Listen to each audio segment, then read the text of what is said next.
Hey there, Insider family. It's Sindy Thomas here, your career coach and strategist.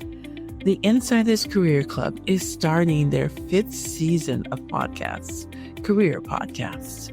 Now, most of you know that I was in talent acquisition and recruiting for many, many years. The bulk of my career was spent there. I'm going to use that background in that area to speak with my guests about their careers, and they're going to share their career paths with you, along with some of the career options that are available in that particular field.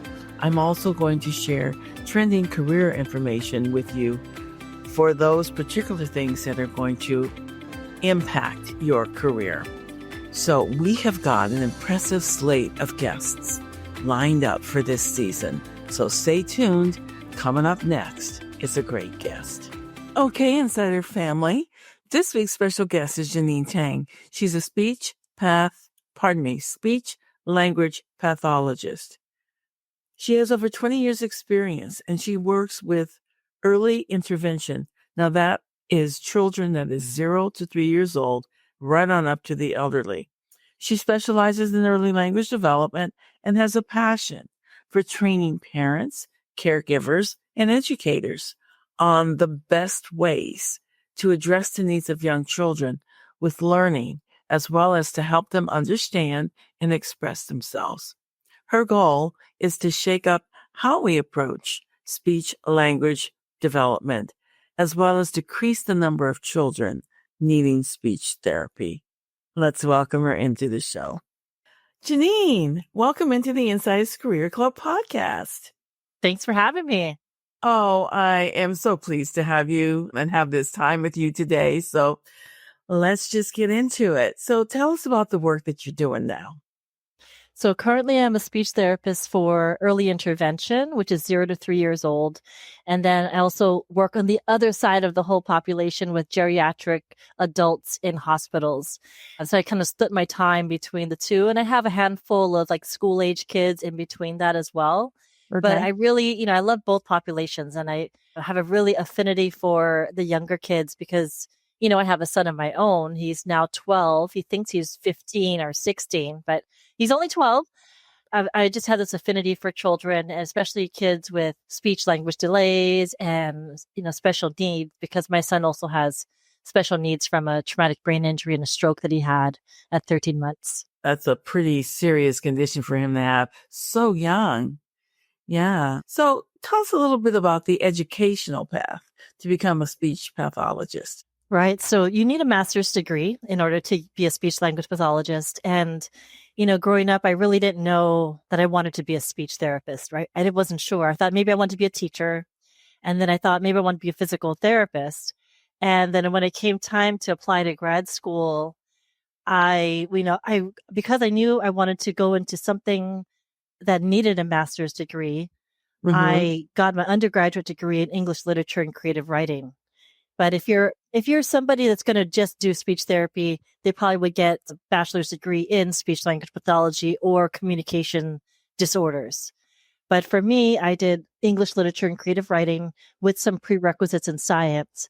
And then I applied to the program. When I thought about going to grad school, I was thinking physical therapy, an MFA in English. And then I decided speech language pathology, which is it's kind of a roundabout path. I just couldn't really decide. But I'm really glad that I picked it because I took 1 year prerequisites after I got into the program. And then I was 2 years into the program as well. So 7 years total for school, but it's 23 years behind me now. So it's a long time. So you kind of came at it from a different angle. So if you were to major in speech pathology undergrad and then go into a grad program, would it still take the 7 years or would it be a little bit shorter? It would probably take 6 years because you would do your bachelor's degree and you would already have those prerequisites that I needed to take, and then just 2 years of the program. Okay, great. So that should really help people if they're trying to figure it out. I can remember thinking, because I was a teacher for a while, some of the other career options that I could have. And I had looked into being a physical therapist and I went, oh no, I don't think I want to do that after I found out the requirements. So, it's just kind of good to share a little bit more about that. Now you do have You talked about your broad focus in your work. Are you always on site with people? Or because you talked about being in the hospital, so I know that you're working with younger kids. Do you do that in their homes? Do you do it in schools? Where do you meet up with your clients?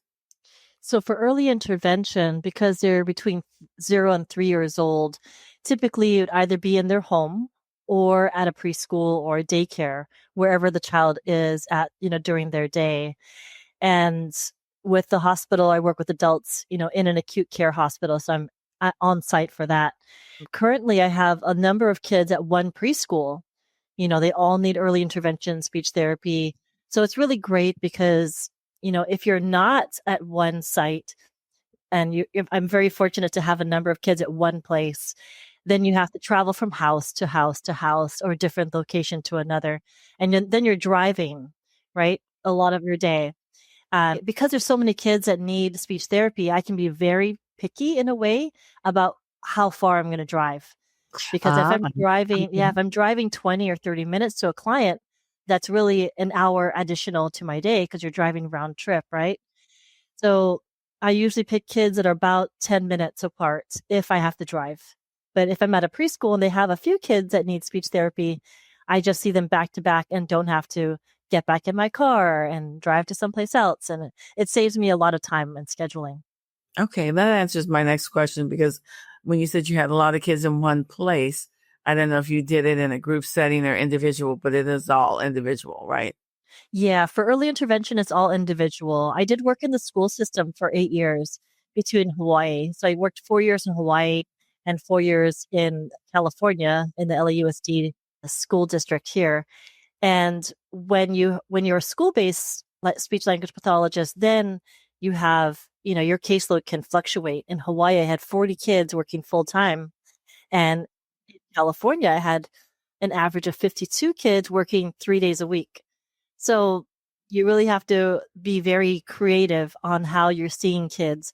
Some kids need individual therapy. Some kids are okay with small group settings. Some kids are okay with larger group settings.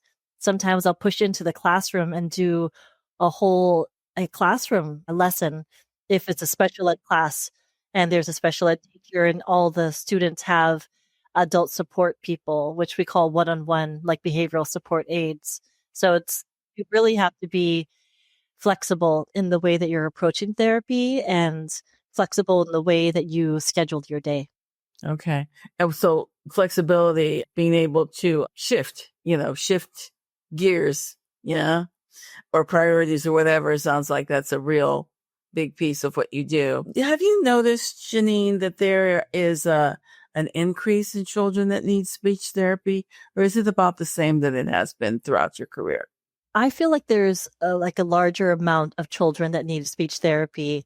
And because, there is a shortage, there's always been a shortage of speech therapists, I feel. Because even when I was graduating from school, our school district in Hawaii offered stipends in order for us to work for the district. They offered us a stipend to pay for grad school. And then after that, if you just contracted with them and said, I'll work for you for 3 years, then that was our contract, that was our deal. So there's always been a shortage. And for early intervention, a lot of times parents that I speak with, they say, oh, we were waiting months to get a speech therapist, or they were just in the process of, there's a delay in getting speech therapy sometimes because there's a shortage.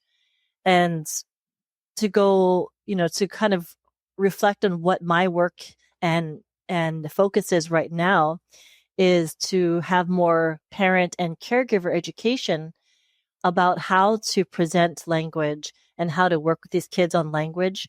It's kind of like when you go to birth training, right? When you have a baby, you have birth training, you learn everything that needs to happen. And then after that, you don't really learn how to play with your child or read to your child or interact with your child or play, just pretend play.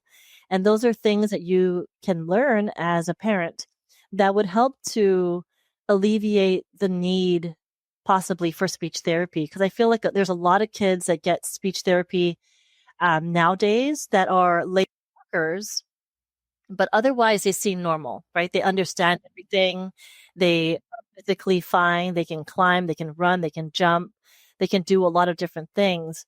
But I think it's caused by parents being really good parents and over anticipating what the child might need or want. A lot of it has to do with that. And if they have older siblings, the younger child gets spoken for, right? So the older siblings say, oh, so and so wants this, or they want that. What means this? That cry means that. And so they want to take care and cater to the younger sibling, and the parents want to take care of the baby, right? Because they don't want them to be uncomfortable, or they want to show that they know what their child wants to eat. They know what the child wants to play with. They know what the child wants to wear or whatever it is.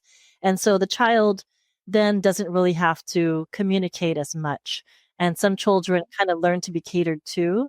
And then it becomes almost like a habit where they just wait and they're not talking. They're not experimenting with their environment. They're not really communicating and having a communication interaction with their parents, caregivers, and other siblings. Okay. I would think that too, it might be something that they demand more, they get spoiled. And so they demand, they demand more, they're not just sitting back and waiting, but they're acting out in one way or another to get what they want.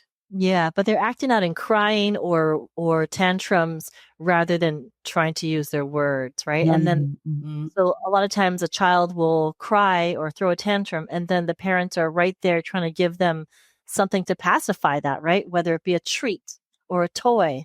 And so the kid learns that if I cry, then I'm going to get rewarded, but it's almost like rewarding bad behavior, where if you can practice with your child language, whether it be sign language, gesturing, nonverbal, and then working into verbal communication, that's what's going to be important in building that child's language development and making them successful communicators and decreasing the behaviors overall. Okay. So how much training when you are working with parents and caregivers do they actually get? So is it a number of hours or is it kind of ongoing? It's ongoing, right? So every time I work with a child, I always check in with the parents. So even if I'm seeing a kid at a preschool, I always send the parents, hey, this is what we worked on, and this is what I need you to work on at home, or I'll send home activities for them to do as well. So there's a percentage. I'll probably like, if you say like the session is 50 minutes long, if I'm at the preschool, I'll work with the child for the whole 50 minutes, right? And then I'll communicate with the parents afterwards via text or phone call or whatever it is. If the parent is coming into, say, I'm working at a clinic and the child's coming in for a 50-minute session, I might save, 5 to 10 minutes at the end of that 50-minute session for the parents to see what we were doing and how we were working on the activities and how they can carry that over at home. If I'm working at a home or in the clinic, I don't mind parents sitting in. I love it when parents are part of that, because then I'm not just working with the child, I'm working with the whole family, right? I'm working with everybody to see how can, what strategies I'm using with the child, how can the parent do the same thing? How can I model it for them, and how can they replicate that? So when I'm not there, how can they carry it on throughout the day? Yeah, that really helps with consistency. I can see that. Okay. Are there any particular settings where you feel that you excel in the most? Is it easier in the hospital? Is it easier in the home? Is it easier in the school? Oh, it's a hard question. I mean, I love all the different environments. I really do. I would say in the home, you really get to work with the parents a lot, right? And the child is with the parent a lot. But in the school, you work with the teachers a lot too. So when I'm working with a child, I always follow up with the teacher and say, this is what we're working on. These are the strategies I'm using. Can you carry it throughout the day? And then also, children often learn from their peers, right? So if the child is in a preschool with normal developing peers, they're also getting that modeling from other children. So they can practice what they learn, right away. And in the hospital with adults, that's a whole different population. And I would say it's very hospital based, as far as like you work with a patient and then you kind of need to move on. And sometimes that patient will be there for a week, 2 weeks, or a little bit longer sometimes, but sometimes they're in the hospital for just a few days and then they get discharged out. So the consistency of working with, early intervention is when I get them, say at 1.5 to 2 years, I'm going to have them until they're 3 years old. So in some ways, I really enjoy working with early intervention and with school age children because you see them, week after week after week, and you really get to see how they're progressing and how far they've come. Where in the hospital, you can definitely help them out in the short term. And then after that, you don't know what happens with them. Okay. All right. So when you're working with adults, maybe it's in the hospital setting, maybe it's not, are you working with people that have had injuries to their speech, or is it a different condition that they have? Yeah. So in the hospitals, I would say about 80% of the patients that we see are for swallowing evaluations, which is, yeah, it's something that you wouldn't really think about. But I always say that for speech therapy, we kind of deal with like the throat up towards the head, Um, right? So, okay. and then the physical therapy goes from like, the bottom part of the body in a sense. And for speech therapy, swallowing difficulties could be caused by a number of different things, right? It could be either a drug overdose, it could be dementia, it could be a brain injury, a stroke, it could be Parkinson's, it could be sepsis or something that's going to cause altered mentation. And then the other part of speech therapy in the hospital is that cognitive language speech part, right? So learning if the patient, do they have a stroke and do they not understand, or do they lose their ability to express, have expressive communication? Are they slurring? Is there what we call apraxia of speech, where apraxia is like the inability to to do exactly what your mind is trying to tell your muscles to do. So if they're trying to say a word, it might sound completely different than what they want to say, right? So it's like there's apraxia of speech, there's apraxia of actual movement as well. So if a person wants to raise their hand, they might do a completely different movement than raise their Oh, hand. So interesting. there's a lot of different things that you could work with in the hospital, but typically we have a lot of swallowing evaluations because doctors want to know what diet texture can a patient have. No. And when we think about, as a baby, we are not able to eat solids, right? We have no teeth, right? So we have no teeth. We drink milk or formula, breast milk or formula, and then you have some pureed food or soft food, and then then you learn you can chew things because you're getting teeth in, and then you're eating regular food. And if you live a normal life and you just get to the end of your life age wise, right, you're going to start losing the ability to really chew that food again. You're going to lose that ability to guzzle water. You might have to take small sips or drink from a spoon and learn how to be safe. But if you have anything like a stroke, that could also impact your ability to swallow because that can cause paralysis or also some difficulty with activating some muscles and coordination of swallow. So we don't think about that kind of stuff. But yeah, my son's grandfather, when he passed away recently, he had basically almost all of his teeth, but he just did not have the strength to chew and to move that food around. So you really had to figure out how to feed a patient safely and how to feed, my son's grandfather safely until he passed away. Wow. Well, now, my sister and I cared for my parents who lived to be in their 90s. And luckily, we didn't have that issue with either one of them. It was more the loss of appetite stuff, but not the swallowing. But I do know just from hearing other people that are caring for their parents or a relative or whatever, that can be an issue. So, wow, that's something I wouldn't have expected you to have to do as part of your routine of being a speech pathologist. So you're working with teachers as far as collaborating with other professionals. You're working with parents. You're working with doctors or nurses. Anyone else that you work with throughout your career as far as helping your patient progress? Yeah, you definitely work with other people in your rehab rehabilitation department, right? So physical therapists, occupational therapists. If you're in the hospital, it would be respiratory therapy.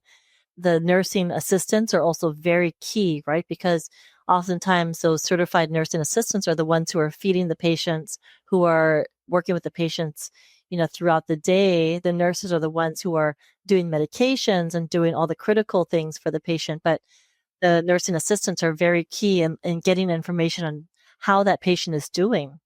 So in the hospital, those are the people that you would work with. And then, in the school system, I'm sure you've heard of like special education, and each child that has special education would get an individualized education plan or an IEP, right? So you have these annual meetings at least once a year, right? For these children to work on their goals and see how they're doing and see what they can do within the next year. We always have this 1 year, what can they do in 1 year from now?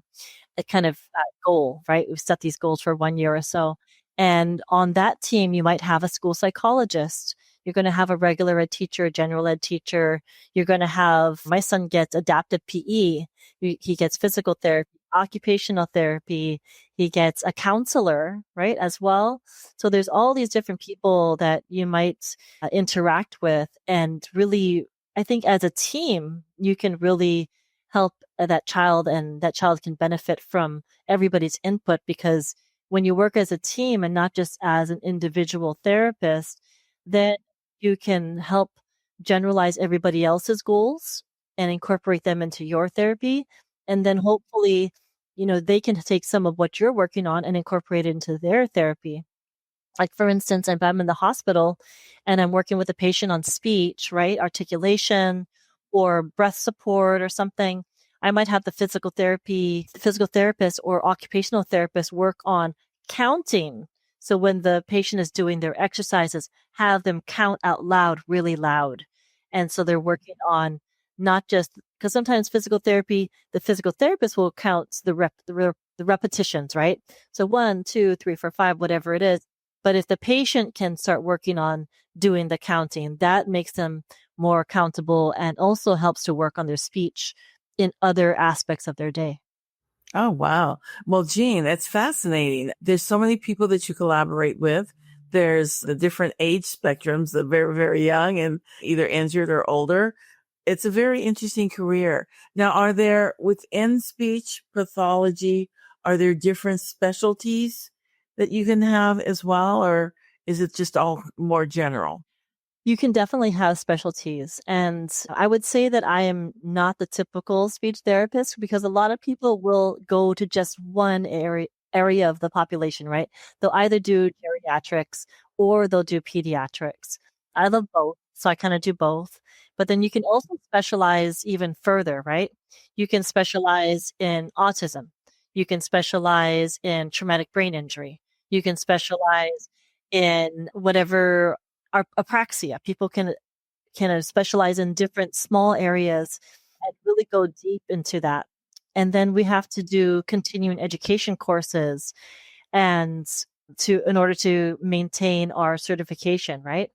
And so I just did one about dysphagia and what they call modified barium swallows. So it's this X-ray swallow that shows the food or liquid going going from your mouth all the way down to your throat and passing into your esophagus, going to your stomach. And these ladies that were on the panel, these speech therapists, they were amazing because they had access to really high tech equipment. And so the way they were able to capture the images was amazing. They were older speech therapists, so they had so much experience and just so much knowledge about different, very complicated cases that, as a speech therapist working in the hospitals, I'm like, wow, they knew so much more. So it's like, you never know everything. You cannot know everything at all. And you always have to be very humble and realize that someone else knows more and it's okay to learn from them. And I love, watching these education courses and being like, okay, well, I learned something new. Even though I've been doing this for 23 years, I learned something new. So it's great. Yeah, absolutely. Can you describe a challenging case and how you handled it. Does one come to mind that you might want to share with us about? There's so many. There's so many, right? Because There they're all are, difficult, right? there, I mean, it's all a challenge, right? yeah, they are a challenge for the little kids. It could be behavior, right? So a child might have behaviors because they're spoiled at home. And then you need to work with the parents on how to be a little bit more structured in their home environment and work on the behaviors. Because some children are very, very stubborn. They know that their parents will give in if they cry. So they might cry in session. And so they might try to see if they can push your buttons and see how Manipulate far you you as can we go. call it. Manipulate myself as well. And I was like, oh my goodness. I think one of the hardest cases I had was a girl who had apraxia of speech. She was in the 5th grade and she could not say her name. And, she really, really tried. So we had to work on just, practicing certain sounds or practicing singing because that kind of accesses part of your brain that's not. So the language is on the left side of the brain and music is on the right. So when you incorporate music, sometimes you might be able to sing something rather than speak something, if that makes Right. sense. Yeah, it So, does, because I know that I understand why that works. And I've heard it before, and it's pretty fascinating how somebody can sing something, like if let's say they have a stutter, they can't but then they can sing and there's nothing wrong, right? yeah. Interesting. Yeah. Yeah. So you really have to find out like what that child can do. And we had to lean upon, some writing. And so she had to write some things out and use like different communication systems in order to communicate throughout her day because she could not rely solely on her speech. Mm-hmm. And it was very, very difficult to try and get her to do that.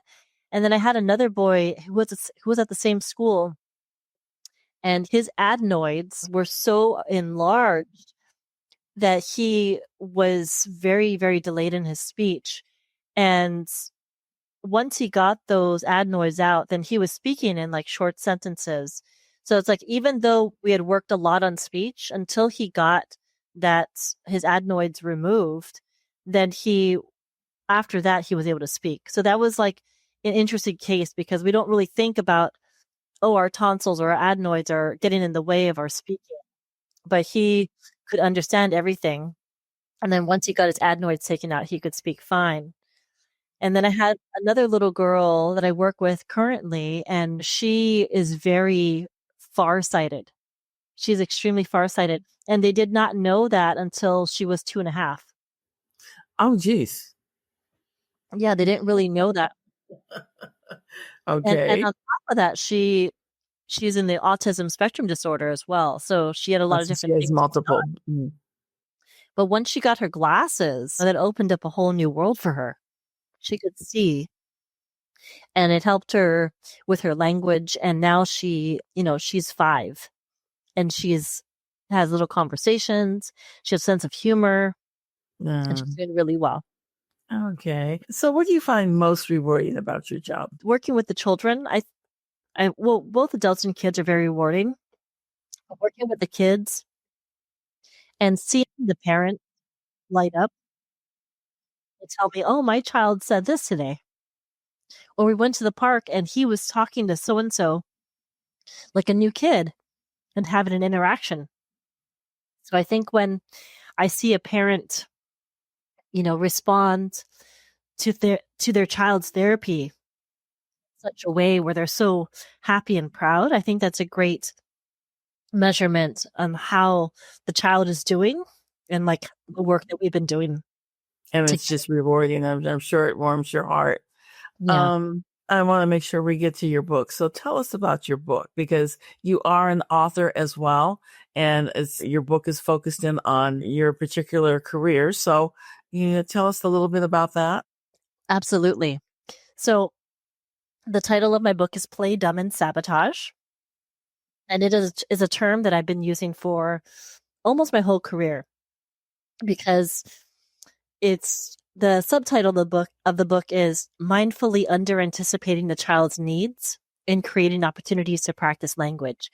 So going back to over anticipation, whether it's the parent over anticipating the child's needs or the teacher over anticipating the child's needs, we are, adults, and we know what a child might want or need. So we kind of think for them at times.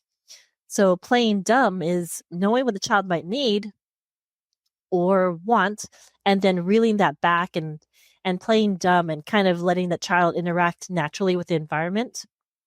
It could also be, children love to be smarter than adults, right? So today we're playing, I was doing farm bingo with one of my kids. So I was holding up a little card, and I said, "Is this a tractor?" And it was a picture of, the picture of a horse. And she was like, "No."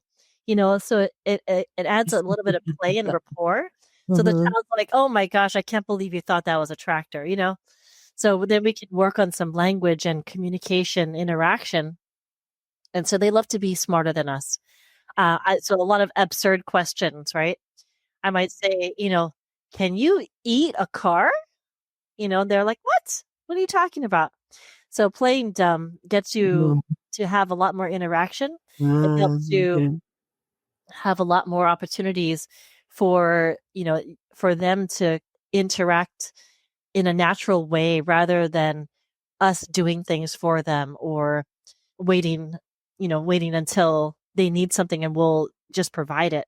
And then the sabotage part of it, it's really about just repetition and practice, because sabotage could be anything from having a favorite toy that they like and putting it up high where they can see it but not get to it, where they need to indicate that they want to get to it or that they want it to happen. It could be at snack time where, all parents have been guilty of this at one point, putting the entire snack in front of the child, whether it be a bowl of goldfish or apples or whatever it is, just giving them all of it rather than give a couple pieces and have the rest of the snack in sight but out of reach, where the child needs to ask for more, right? Or putting a little bit of juice or water into their cup and having them ask for more.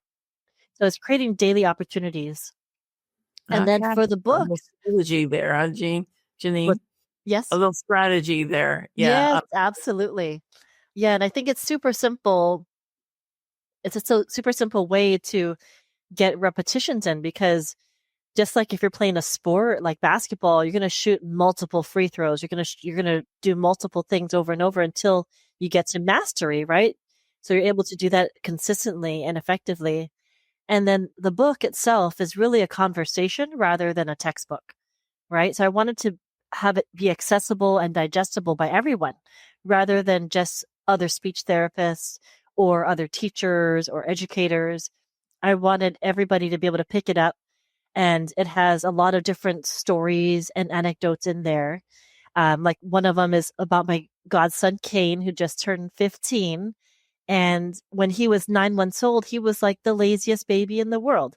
He would just be carried and he would get toys and all these snacks just provided for him rather than him having to go get it.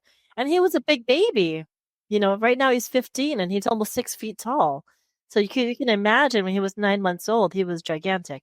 He was already born at 10 pounds. So he would just lay there and not crawl. He wasn't crawling at all then. And I had this rainbow slinky that I knew that he liked it because I could see him looking at it. And I would tempt him. I would tempt him. I would put it near him and then I would kind of move it away. And I would put it near him and then he would start to reach for it. And I would put it near him and then pull it away. And then slowly he's like rolling over. And then, put it near him. And then he slowly, after a while, he starts slithering across the floor. And that was like the first time that he was actually moving to get to a goal, right? He wanted something and he's like, I'm going to go get that, rather than, oh, it's being given to me. And now he's, he doesn't need speech therapy now. He's fine. He's fine. But it's like little stories like that, this is how you can tempt the child, and rather than rather than just give it to them. And it's all about play, right? Like, here it is, but no, it's mine. Here it is, but no, it's mine. And having them interact. And then all that nonverbal part, all that is nonverbal communication. And then you can add in your verbal things, right? So if a child is, starting to talk or babble, and I might, have a ball, I might say, "Oh, ball. Ooh, a ball." And then I might pull it away, or I might bounce the ball and I'm going to be talking about the ball until we have this interaction of, "Oh, did you want ball?" Like, I'm going to play dumb. I know they want ball, but did you want the ball? Oh, they can try and say ball. They can start and say "buh." They can reach, or they can do their sign for more or please, whatever it is, their little interaction, rather than just give them that ball. Okay. So it's really sounds a little bit like you said it was conversational, but it has the stories and probably has exercises as well in the book that they can do with children. After every chapter, there's an exercise. So one of the chapters is, don't ask a yes/no question unless you're ready to honor that no. And that really goes to, like, if a child says no and we don't honor it, we're losing some of the trust, right? But we get stuck in asking yes/no questions all the time without it really even thinking about it. Like, are you ready to work? Are you ready to go to bed? Can you pick that up? Can you clean up your toys? It's like you're asking these yes/no questions, and if they say no, are you going to make them do that anyway?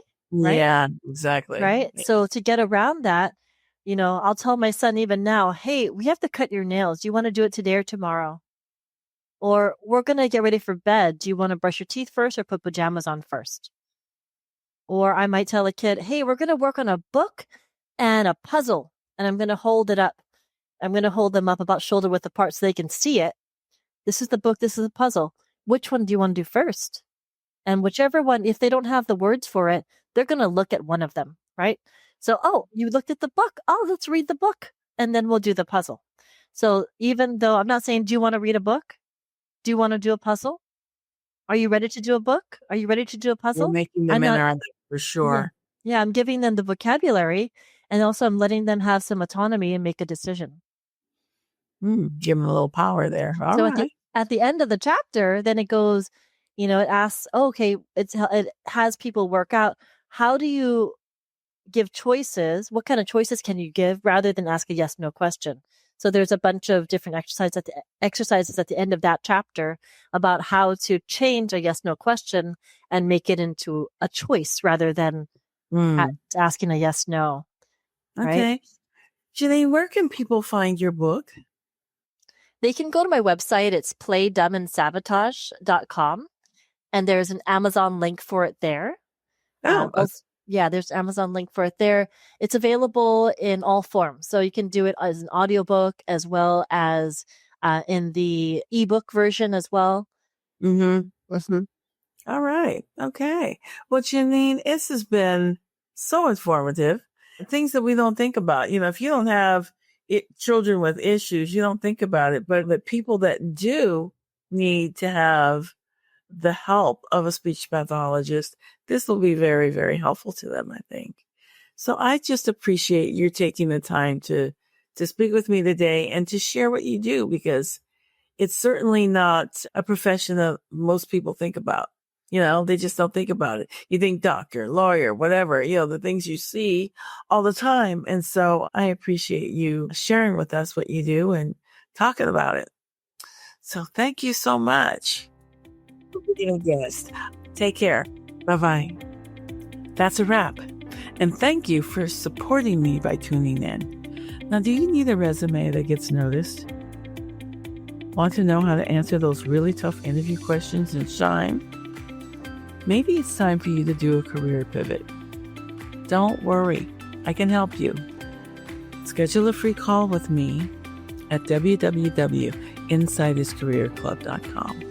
I'm looking forward to talking to you about it. Now, let's speak a blessing over you. Your future is unlimited and it's bright. But remember, nothing happens without your active participation. Stay positive and believe that success is looking for you. Open up and receive it. Stay in it to win it. Until next time, take care.